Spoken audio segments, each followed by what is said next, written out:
Entonces, en cuanto a mi experiencia, puedo decirles que viví de alguna manera el conflicto armado tanto a manera familiar, ¿sí? En el sentido de que mi papá fue un político y fundador del Frente Unido de la Revolución, el partido que llevó a la alcaldía al licenciado Colón Arguete, un profesor también de la Universidad de San Carlos, y que pues en el año 79 lo eliminaron, lo asesinaron. Y pues también parte de esa dinámica también fue parte de mi papá, ¿verdad? Me recuerdo yo de la muerte de Colón Argueta, que estaba yo, ¿qué? 8 años, pero ya tenía una conciencia de lo que estaba pasando, tal vez no de qué significaba, pero con el tiempo, pues uno fue dimensionando toda la situación de eso, pero sí, me recuerdo el álgido que era la ciudad capital en cuanto, sobre todo a este asesinato y todos los hechos que además se tenían. Además de ello, tuve yo la oportunidad bueno, mi mamá era de San Marcos y normalmente iba a visitar a su mamá, mi abuela, ¿verdad? Y pues tomábamos un autobús que iba para el occidente de la República y me daba cuenta de los retenes que había en todo el camino y era parte de ese conflicto, los tanques y toda la situación que se daba ahí. Bajaban a todos los pasajeros al registro como tal. Obviamente mi mamá, por ser mujer, no había mayores cuestiones y yo de niño tampoco, pero sí me daba cuenta de muchos pasajeros hombres que eran prácticamente secuestrados por el ejército como tal, ¿verdad? No llevaban un papel, ¿verdad? Entonces esas cosas son las que yo puedo testimoniar previamente. Además de ello, parte del conflicto armado que quizás ustedes están indagando sobre eso, se dio en la ciudad capital en una parte de la guerra.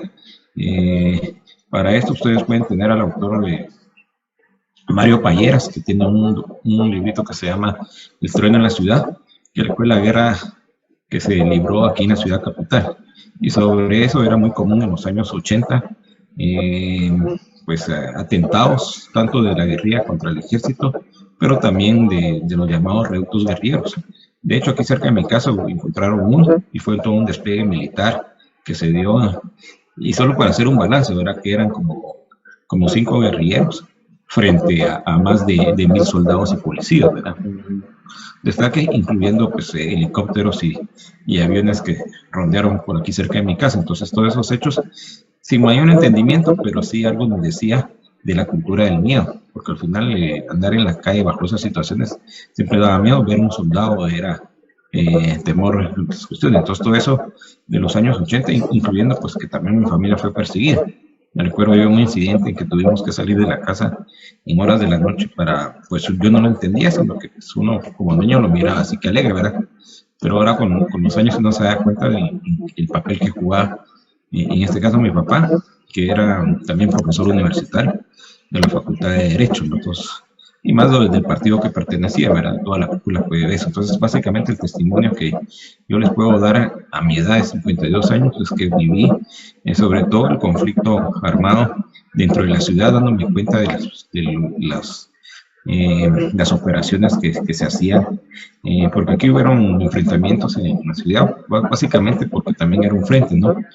Y lo que sí no puedo yo decir es la lucha que había en el interior del país. Sin embargo, con esos viajes que yo hacía con mi mamá a San Marcos, sí me di cuenta de que había una conflictividad, era un estado de guerra por circunstancias del despliegue del ejército, las tropas y los retenes. Y me recuerdo también momentos en que detenían el tráfico porque habían combates.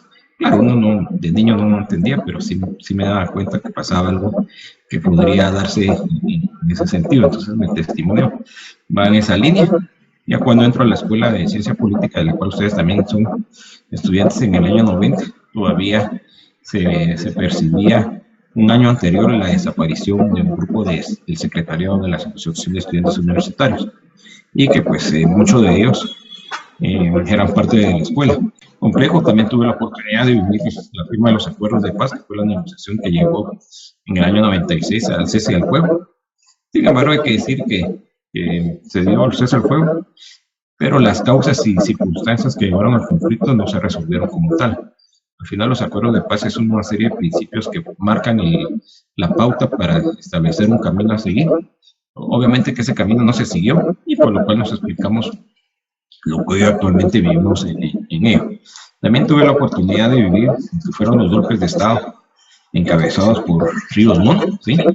Y eso también fue algo bastante interesante, el periodo de Ríos Montt, porque de acuerdo con la historia, es el momento en donde más se presentaron las masacres en Guatemala, ¿verdad? De tal grado que dos tribunales de justicia de este país se declararon como genocidio lo que la política que llevó el Ríos Montt.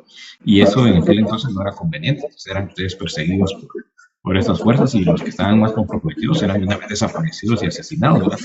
Muchos estudiantes, como ya dije anteriormente. Entonces, en general, esa es un poco la pregunta de mi testimonio, de lo que yo me pude dar cuenta, tomando en cuenta que nací en el año 71 y pues ya era parte del conflicto y sobre todo en los 80 fue una época bastante intensa en ella. Me recuerdo también de la desaparición del año 89 de todo el secretariado, tanto porque en ese año no estaba próximo a iniciar la universidad, porque fue una noticia muy movida, sobre todo el caso de la Pana Blanca, que era de las partes de las fuerzas de seguridad.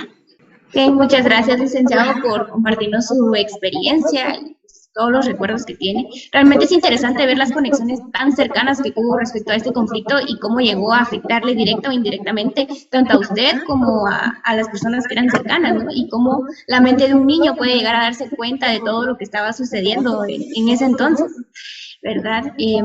Ahora bien, relacionado con toda esa violencia que nos platicó, la opresión y asesinatos que se vivieron en esos años, Celeste, no sé si nos podrías hacer la segunda pregunta, que también es relacionado con este tema. Por supuesto, gracias Melanie. Sí, teniendo en cuenta la información que nos brindó el licenciado, muy interesante, más el hecho donde resalta de que no podíamos indagar sobre la información porque podía ser penado y podíamos desaparecer. Eso sí es realmente sorprendente.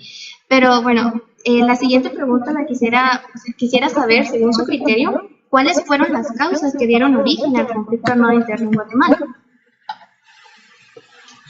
Bueno, sobre las causas, ustedes como estudiantes que están en un proceso de formación, normalmente llamamos las causas estructurales, ¿sí? Que estas devienen del proceso histórico que hay que decirlo, ¿verdad? Aunque a veces suena un poco ya retórico, ¿verdad? Pero digamos, la conflictividad que vivió este país y que vive, ¿verdad? Porque eso no lo vamos a negar, se remonta hasta el mismo momento del proceso de descubrimiento y conquista. Nunca hay que olvidar que ese proceso no fue un proceso pacífico, ¿sí? Ese fue un proceso violento, en donde pues una sociedad adelantada como la sociedad española llegó a esos territorios, en particular aquí en Guatemala, y sometió de una manera violenta a los diferentes grupos. Eso no quiere decir que la sociedad guatemalteca sea violenta como tal, pero sí nos dice que de esa manera nació, de una manera en donde fue sometido a la fuerza por un grupo mayoritario, y es ahí el inicio de los procesos de la desigualdad, de la pobreza, de la marginación, de la discriminación, del racismo, del cual todavía hoy vivimos, ¿verdad? Entonces, esas causas son las que llamamos estructurales. Cuando digo estructurales, es que son las que conforman las estructuras de la sociedad guatemalteca. Es como tener un edificio, ¿verdad? Que tiene sus estructuras, sus columnas y todo eso, ¿no? Entonces, si hicieron buenas estructuras al edificio, va a aguantar. Eso es un decímil, o sea, una analogía a las estructuras sociales, ¿verdad? Entonces, esas estructuras sociales, la estructura guatemalteca está basado, sus raíces ahí estructurales. Y todo ese proceso que se va del periodo colonial, pasando por la independencia, donde absolutamente no cambia nada, es una independencia con cambios para que nada cambie. Eso creo que ustedes lo han estudiado. Entonces hay que decir que las causas y origen de ese conflicto por el cual ustedes están negando, las vamos a tener estructurales, que vienen de ese pasado, y las causas coyunturales, que fue pues en el año 54 cuando se da la caída, el golpe de Estado, se revierte todo eso de 10 años, ¿sí? Entonces, normalmente sí, el conflicto armado inicia en el 60, 62, pero eso no es cierto, ¿sí?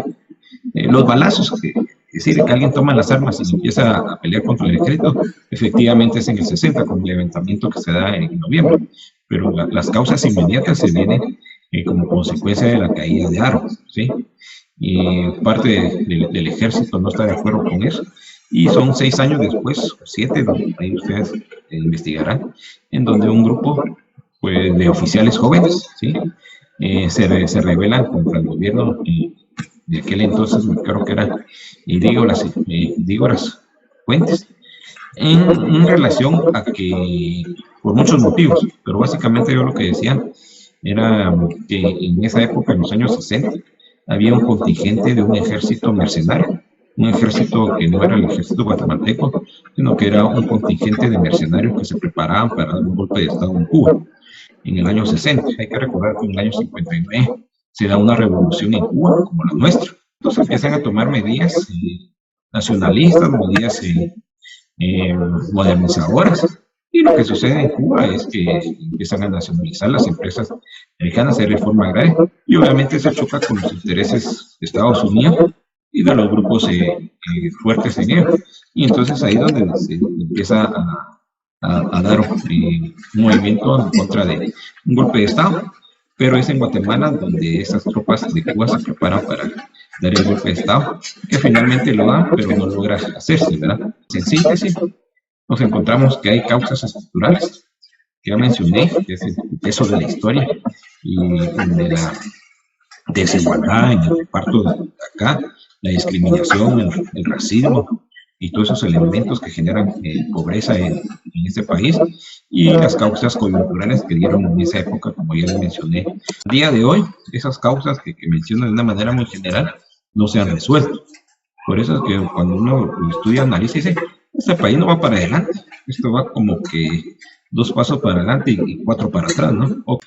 Muchas gracias, licenciado. Y sí, como usted decía, lo de las causas estructurales y el hecho de que también usted destaque de que no se han resuelto ni siquiera las causas estructurales, porque nuestro país, analizándolo bien, no tiene una buena estructura. Desde ahí habría que analizarlo, porque no hay un cimiento que nos ayude a tener un mejor desarrollo, porque a los gobernantes y a todos los que hemos tenido no les interesa que el país tenga un buen desarrollo, que haga una transición. Entonces, siento que las causas ni siquiera han tenido una eficiente o no han tenido una resolución desde el momento que usted nos comentaba. Yo estuve leyendo de que se prolongó más la situación de las exclusiones cuando en el año 1981, ahí fue donde más se prolongó más esta situación, y pues tiene toda la razón. Ahora nos vamos a ir con nuestra compañera Melanie. Gracias, Celeste. Entonces, una vez ya conocimos un poco más acerca de qué fue lo que provocó básicamente esta problemática desde la conquista, ¿verdad? Y cómo surgió todo este tipo de violencia, desigualdad y racismo. No sé, licenciado, si nos podría platicar un poco acerca de cuáles fueron las consecuencias de este conflicto, ¿no? Bueno, sobre las consecuencias que yo pienso que todavía estamos viviendo, ¿verdad? Yo tengo una hipótesis, bueno, más que una hipótesis, es una idea de que lo que hoy estamos viviendo es resultado directo todavía de ese proceso que todavía no ha terminado de cuajar, ¿verdad? Digamos, la situación tan mal que vive el país es consecuencia justamente de esa conflictividad que en un momento determinado se trató de dirimir por la vía armada, ¿sí? Sin embargo, con los acuerdos de paz, dijo, bueno, por la vía armada no, sino por la vía política, porque por la vía política solo fue el pretexto para silenciar las armas. Sin embargo, lo que se pactó, nada se cumplió, que al final ustedes como profesionales que se están formando deben de echarle un ojo a los acuerdos de paz, sobre todo los sustanciales, ¿verdad? Porque ella habla sobre la cuestión agraria, ¿verdad? Que es el principal conflicto en este país, ¿sí? Asume Ríos Montt, la tasa de asesinatos y desapariciones sube mucho, ¿no? A tal grado de eso de señalar a Guatemala como un país donde se aplicó una política de genocidio, que no es cualquier cosa, ¿verdad? Ustedes, otra de las consecuencias es esa polarización que todavía vivimos, que mencionabas ahorita. Digamos, los grupos oligárquicos aprovechan de ese pasado para decir que todavía estamos en guerra, ¿no? Y por eso se menciona instituciones ONGs como la Fundación del Terrorismo van en esa línea, porque al final, en un momento determinado de nuestra historia reciente, se inició esos procesos que se conoce como justicia transicional. Es decir, bueno, de aquí hubieron estos muertos, pues hay que tomar quiénes fueron responsables, ¿verdad? Y entonces empezaron a ver que los responsables, según las Naciones Unidas, de 100 muertos que hubo en el conflicto, 90 fue responsabilidad del ejército y 10% de la guerrilla, porque también hay que decir que no eran angelitos de primera comunión, ¿verdad? También se registraron pero es obvio que vemos al seguir el balance cuál, ¿verdad? Entonces, en un momento determinado, algunos operadores de justicia empezaron a perseguir a los responsables de estos procesos, de tal manera que, aunque ya están grandes, ¿verdad? Pero sí hay algunos detenidos por ahí en relación a estas masacres. Sin embargo, en tiempo actual, esos procesos tienden ya a desvirtuarse, ¿verdad? Ya entraríamos ahí el tema de la CICIG, ¿verdad? Donde muchos de estos pues iniciaron procesos de justicia, pero los pocos que lograron ser acusados, pues ahorita ya van para afuera, como tales. Entonces, parte de las consecuencias que me preguntan es que no tenemos todavía dirimir nuestro conflicto a través de un proceso de justicia, ¿verdad? En síntesis, es una sociedad polarizada en lo político, ¿sí? Sin mayores espacios, y sobre todo en los últimos años, que tras la salida de esa comisión internacional que se implementó acá justamente para buscar un equilibrio social y de justicia. Y ustedes, pues me imagino que recordarán que cuando la comisión empezó a indagar todos esos procesos, se topó en toda esa mugre de corrupción con la oligarquía de este país, ¿verdad? Ese fue el pecado de la CICIG, ¿verdad? Llevar al banquillo de los acusados a la oligarquía, y que, así como ustedes y mi persona, entendemos que al final son los responsables de la situación de este país, ¿verdad? Y concluyo con esto en el sentido que el propio general Ríos Montt, cuando estaban juzgando, dijo: mire, yo soy un simple militar que estuvo en el poder, pero para defender el sistema económico. Entonces aquí hace falta, a la par mía señalada, a la oligarquía, ¿verdad? Lo dijo Ríos Montt. Pero bueno.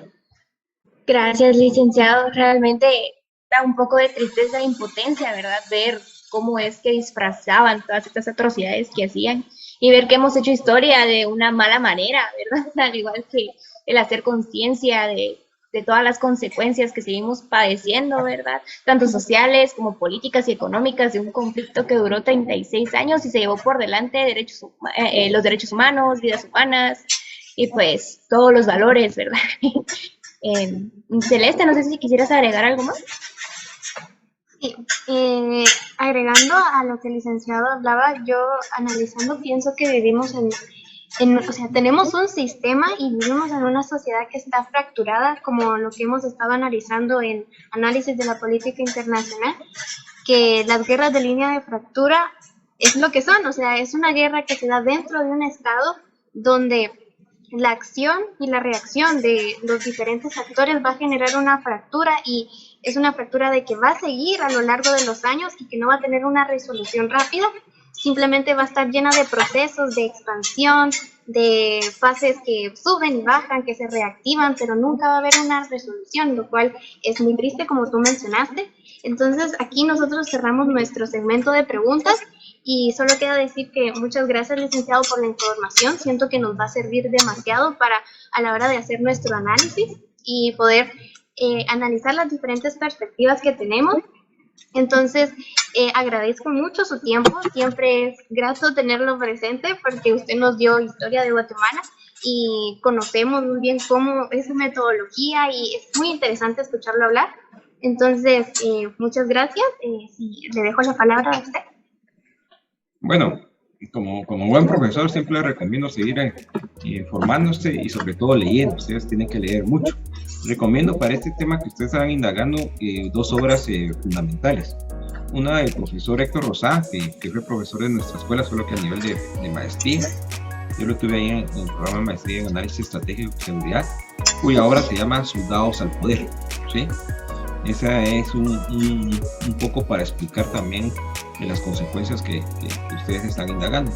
Y la otra obra es de una profesora norteamericana que vino a hacer su tesis de doctorado, creo que de la Universidad de Harvard, ahora que no es cualquier cosa, Jennifer Schimmel, que se llama El Proyecto Político de los Militares, que también aquí un poquito hablamos de ese segmento, pero al final si lo leen o algunos capítulos que puedan leer, les van a dar más luces de este proceso. Esperanza hay mientras ustedes estén preparándose como hoy lo han hecho y como lo siguen haciendo y que seguirán haciendo ya en la búsqueda de su carrera y posteriormente de su maestría, ¿verdad? Porque eso también hay que decirlo. Así que pues un saludo a Jordana, a Melanie, a Celeste, a Samuel, a Rafael y quién otro se me escapaba por ahí. todos, ¿verdad? Bueno, y sus compañeros, ahí saludan a sus compañeros de parte de Inés.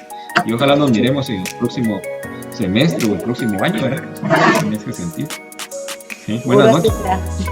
Y bueno, para los que trabajan, espero que hayan tenido un buen Día Internacional de Trabajo y reconocimiento, y los que no trabajan, pues el estudio es una forma de trabajar en preparación, pues, para ejercer ahí una profesión como tal. Así que cuídense mucho y estamos a las órdenes por cualquier caso.